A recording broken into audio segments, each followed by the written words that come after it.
whenever the US leaders want photo ops or for the cameras, they meet prime ministers and presidents. But when they want to get business done, then they meet the army chief. So obviously, there was something on the agenda. In my opinion, I think the thing which is current and probably the uppermost in the US mind as of date is the situation in Iran. So, what could the US want from Pakistan vis-a-vis Iran? Trying to equate Asim Munir with the Prime Minister Modi, who is the third time popularly elected leader of India. But with President Trump, you can never be sure whether he has understood what he's saying. Two great people, the way he talks, I love Pakistan. This is not a kind of thing which any seasoned or mature person would say. American President Donald Trump's closed-door meeting with the Pakistani Army Chief General Asim Munir signals a significant geopolitical realignment amid the rising tensions between Israel and Iran. To understand the dynamics as to what unfolded behind those closed doors, I'm now joined by a special guest. He has been a former special secretary in the Cabinet Secretariat. He retired in 2014. And he was also a former member of National Security Advisory Board. He served in Jammu and Kashmir and specializes in security with a keen focus on Pakistan and Afghanistan. Tilak Devasher, sir, thank you so much, sir, for speaking to Indian Express. What I would like to know from you, starting first things first, that this what it means. Is it a new inner circle for America, and Munir has been able to reach there? Thank you for having me on your show. No, I don't think so. I don't think so. You mentioned realignment and inner circle and all this. I think that's very much in the future. Yes, it is an important meeting. It's very unusual for the US president to invite his serving army chief. Previous army chiefs who have met US presidents have also been presidents of Pakistan or military dictators, head of state and government. But Munir is only the army chief, so it is unusual. And as the saying is, Pak-US relations, whenever the US leaders want photo ops or for the cameras, they meet prime ministers and presidents. But when they want to get business done, then they meet the army chief. So obviously, there was something on the agenda. And President Trump being known for being a deal maker and a very transactional person.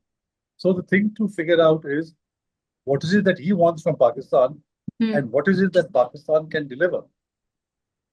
In my opinion, I think the thing which is current and probably the uppermost in the US mind as of date is the situation in Iran. So, what could the US want from Pakistan vis-a-vis Iran? That is something that I think as time goes, we'll come to know more details about it. But that seems to be and have been the primary purpose. But I wouldn't call it a realignment or anything like that.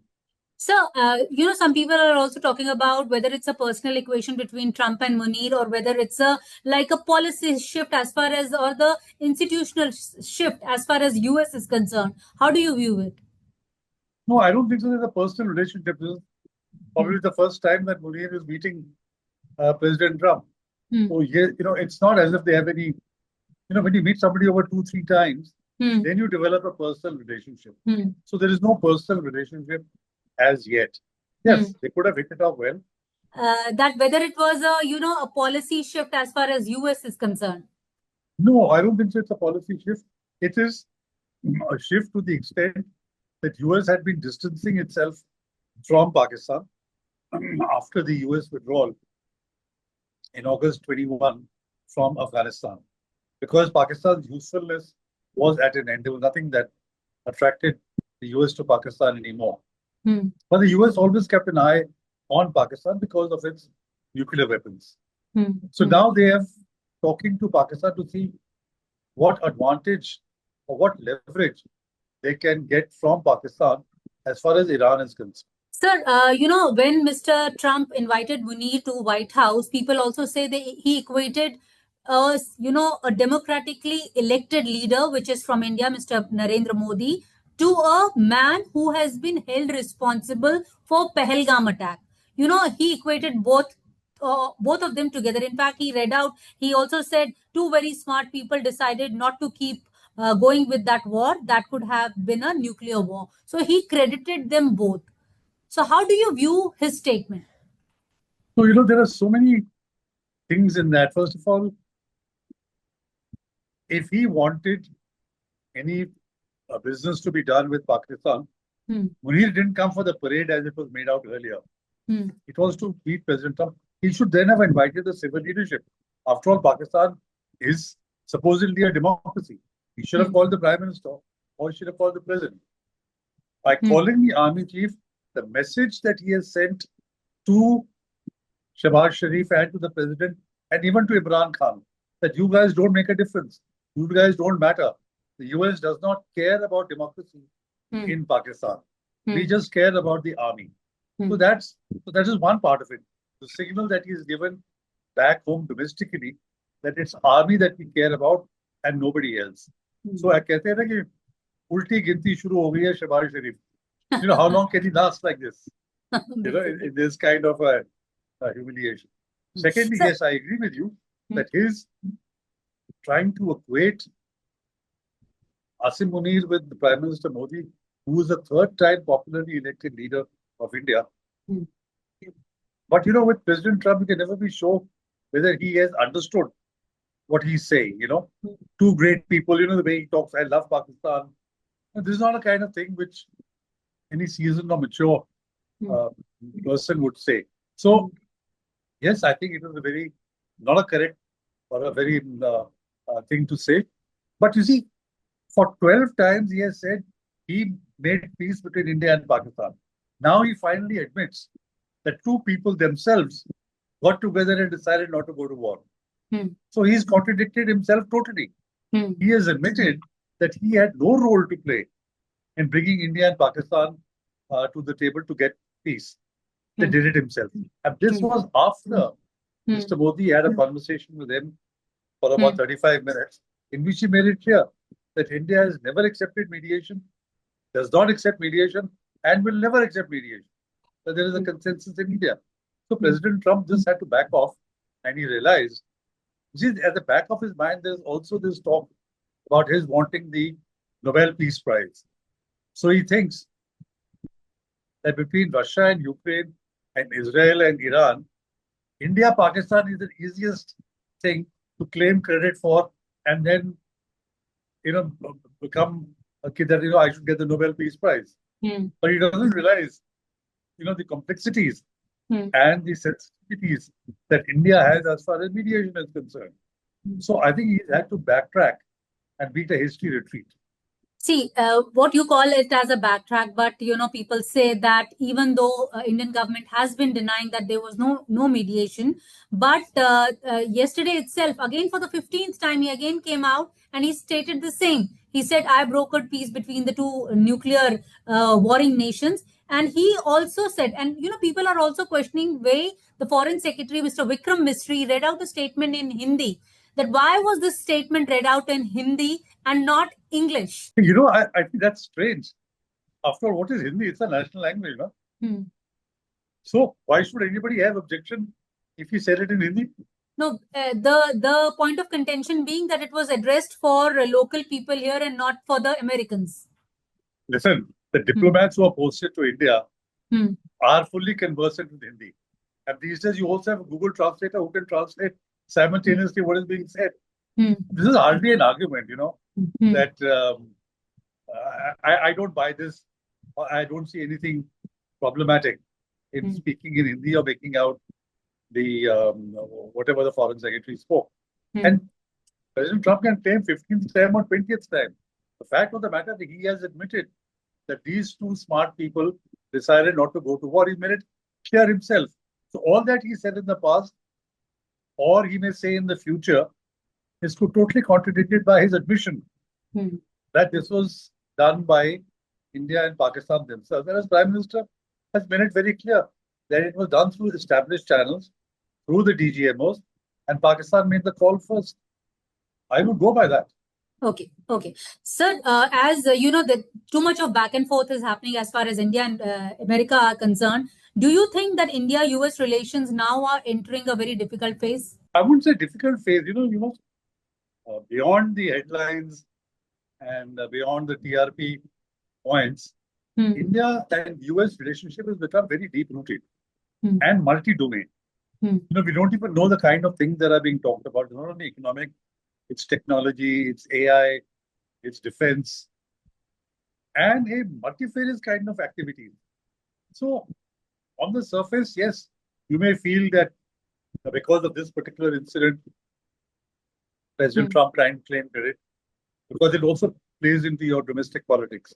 But I think the India-US relationship is very strong, very multi-domain, and it's a multifarious relationship. So, where do you think that India stands diplomatically vis-a-vis in context of America, in context of Israel and Iran war also going on? People are saying, people use statements very loosely. Oh, India has become isolated. How do you say this? I mean, today every leader wants to come to India, wants to meet Mr. Modi. I mean, he is the toast of any meeting. If you look at the G7 meeting after the US left, India was the largest economy. Any other economy came even close to India. So how, people say these large bombastic things just to get media points. I don't agree. I don't, buy that at all. The US, as I mentioned, it's a multi-dimensional engagement. There's nothing wrong. Ups and downs countries will have based on their, national interest. A very close relationship with Israel. We also have, India is the only country that can talk to both Saudi Arabia, Iran, and Israel at the same time. Name me one of the countries which can do this. We can talk to Ukraine and we can talk to Russia. We can talk to China and talk to the US. So globally, India is recognized as a country that has strategic autonomy, that follows its national interests, and has no axe to grind as far as other countries are concerned. What do you make of Prime Minister Narendra Modi's recent visit to these three nations? I think very important. I mean, to Cyprus, the first visit of the Indian Prime Minister after I think 2 decades or so. And considering what Turkey's unfriendly acts, I think this is an important point. Important stopover, an important visit to Cyprus, and especially since Cyprus is going to be the EU presidency also. Similarly with Croatia. So, there are all kinds of things happening below the surface, and every stop that the Indian diplomacy, every move that Indian diplomacy does is very well thought out, and it's not just off the cuff. And the biggest thing, President Trump just invited Mr. Modi to stop over from the way from Canada to the US. He was again trying to score points that Mr. Modi would have been ambushed, come at the same time as Munir was in the White House. I think that was seen, and Prime Minister deftly denied that and carried on with his scheduled program. So, as far as this Munir and Trump meeting is concerned, do you think that does this mean that a separate axis is being created by White House against Iran? Well, right now, I don't think the US has any leverage with Iran at all. I mean, after you give up, Iran is a civilizational state. It has deep roots in history and in civilization. You can't treat it as an upstart in the way what President Trump said, that you lay down your things and surrender, that kind of a thing. You will get Iran's back up. You can't deal with Iran in that manner. So, the US really has no leverage as far as Iran is concerned. Yes, they will try and use Pakistan to see if they can develop some leverage, if they can get Pakistan to talk to Iran, to tell them to forego their nuclear weapons program. But why would Iran do that? What is it that Pakistan can offer to Iran that they would listen to Iran? Absolutely. And so last question, the opposition party keep on saying that even though, Mr. Modi had sent goodwill missions abroad, he himself went there and spoke about Operation Sindoor, but their request for an all party meet or a special session has not been met still. So do you think that there is enough politics which is going on back home as far as Operation Sindoor is concerned?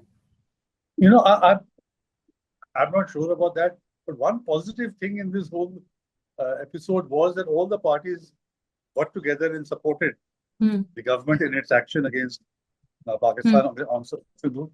All parties, barring a few exceptions, went along with the multi-party delegations that went abroad and traveled to so many countries. It was different political parties, different regions. So those are very positive signs of unity. And I hope that would continue. The last question, when it's very unheard of that the American president was hosting, the Pakistani army chief. In fact, some say that I was also reading in some papers that the visit was facilitated by a Pakistani American businessman and a former and the founder of an American Muslims for Trump. Did you hear anything on that which is being discussed in the government circles also? No, I also read about it. This gentleman used to, till about 3-4 months ago, come on various YouTube channels in Pakistan, and we all praise for India. Suddenly, he's also done a somersault and shown his true colors. But I don't think only a businessman could have facilitated such a meeting. Taking credit is something different, but it was a meeting where the US president does not meet people on the whims and fancies of some businessman. He will meet it when there is a particular demand or need for US interest. Absolutely. So I think it is much more than maybe one businessman claiming even when a meeting with I don't think so. So how does India view, although we have heard the Ministry of External Affairs putting out their statements, but since you are also old, hand as far as diplomacy is also concerned, how do you view that Mr. Trump keeps on changing his statements regarding India and Pakistan? But it is not only India, Pakistan. That's his character. Also, but as far as we are concerned, Operation Sindoor between the two nations, he keeps on changing his statements. Some call him delusional. Look, I wouldn't want to use that kind of language for a world leader. But yes, I think, what can one say? It's very difficult to say something because whatever, maybe his staff, his cabinet also does not know. And he's also having enough problems there. Yeah.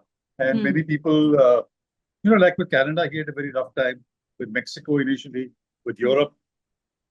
I think whatever idea comes to him, he just shoots it off his mouth. Elon Musk, what happened? Similar kind of thing. Absolutely. I think you have to treat it and play it like that he is a temperamental person. So we should not take Mr. Trump seriously. Well, you have to take him seriously because he is the leader of the strongest nation in the world. But take him with a pinch of salt. Okay. Thank you so much, sir, for explaining us what went between the closed doors of White House and trying to understand the dynamics as far as India is concerned. Thank you. Thank you very much. Thank you.